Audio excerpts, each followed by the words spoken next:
নজর রাখবো পরবর্তী খবরে। এসএসসির বিজ্ঞপ্তি নিয়ে বিচারপতি সৌগত ভট্টাচার্যের রায়কে এবার চ্যালেঞ্জ জানিয়ে পর্ষদ ও রাজ্য মামলা দায়েরের আবেদন জানালো বিচারপতি সোমেন সেনের ডিভিশন বেঞ্চ।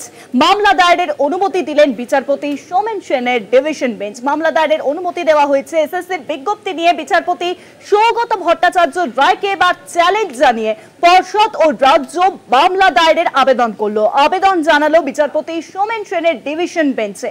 মামলা দায়েরের অনুমতি দিলেন বিচারপতি সোমেন সেন।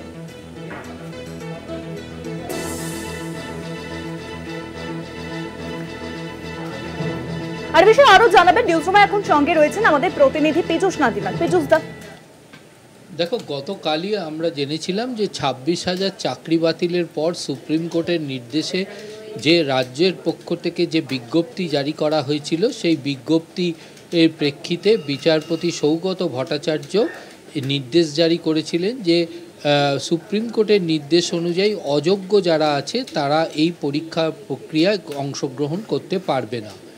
আবেদনকারীদের মূল দাবি ছিল 4টি। প্রথম দাবিটি হচ্ছে তারা এই সুপ্রিম কোর্ট যোগ্য এবং অযোগ্যদের যে চিহ্নিত অযোগ্য যারা রয়েছে তারা যে এই মামলায়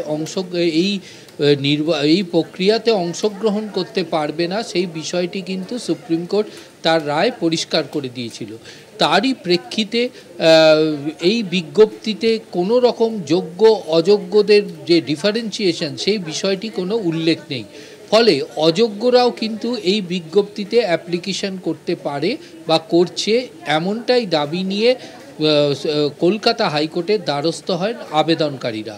তাদের প্রথম দাবি ছিল এটা যে এই বিজ্ঞপ্তিতে সংশোধনী আনা হোক, সেখানে পরিষ্কার করে বলা হোক যে অযোগ্যরা এই পরীক্ষায় অংশগ্রহণ করতে পারবেন না। দ্বিতীয় দাবি ছিল যে এই 2016 যে বিজ্ঞপ্তি, নতুন বিজ্ঞপ্তি জারি হয়েছে নিয়োগ প্রক্রিয়ায়, তাতে যে নতুন রুলসের মাধ্যমে যে এই বিজ্ঞপ্তি জারি করা হয়েছে, এই রুলসের মাধ্যমে বিজ্ঞপ্তি জারির বিষয়টিকে খারিজ করা হোক। তার কারণ 2016 নিয়োগ প্রক্রিয়াকেই এখানে মান্যতা দেওয়া হচ্ছে, অর্থাৎ 2016 যে রুলস ছিল সেই রুলস অনুযায়ী এই নতুন বিজ্ঞপ্তি জারি করুক রাজ্য এসএসসি কর্তৃপক্ষ। তৃতীয় তাদের বিষয় ছিল যে বয়সের যে বিষয়টি রাখা হয়েছে, বৈষম্যের বিষয়টি রাখা হয়েছে, সেই বয়সের বিষয়টিতেকেও কিন্তু 2016 যে নিয়ম, সেই নিয়ম মান্যতা দেওয়া হোক। এখানে রাজ্য সরকার যেভাবে বয়সের বৃদ্ধি করেছে সেটা কখনোই করা যায় না, তার কারণ এটা 2016 বিজ্ঞপ্তির পরিপন্থী বলে তারা দাবি করেছে। চতুর্থ যে দাবি ছিল সেই দাবিটি হচ্ছে যে সমস্ত শিক্ষকদের এক্সপিরিয়েন্স রয়েছে তাদের অতিরিক্ত 10 নম্বর করে দেওয়া হবে। তাদের দাবি ইতিমধ্যে যাদের চাকরিহারা তারা তাদের যে শিক্ষাগত যে এতদিন যে তারা শিক্ষকতা করে এসছেন সেক্ষেত্রে তারা 10 নম্বর পাবে, কিন্তু যাদের ওয়েটিং লিস্টে থেকে বা যারা যোগ্য চাকরি প্রার্থী যারা চাকরি পাননি এখনো পর্যন্ত, তাদের ক্ষেত্রে এই 10 নম্বর কিন্তু ফারাক হয়ে দাঁড়াতে পারে। সুতরাং 2016 বিজ্ঞপ্তিতে এই বিষয়টি উল্লেখ ছিল না, তাই এই বিজ্ঞপ্তি থেকে ওই অংশটি বাদ দেওয়া হোক।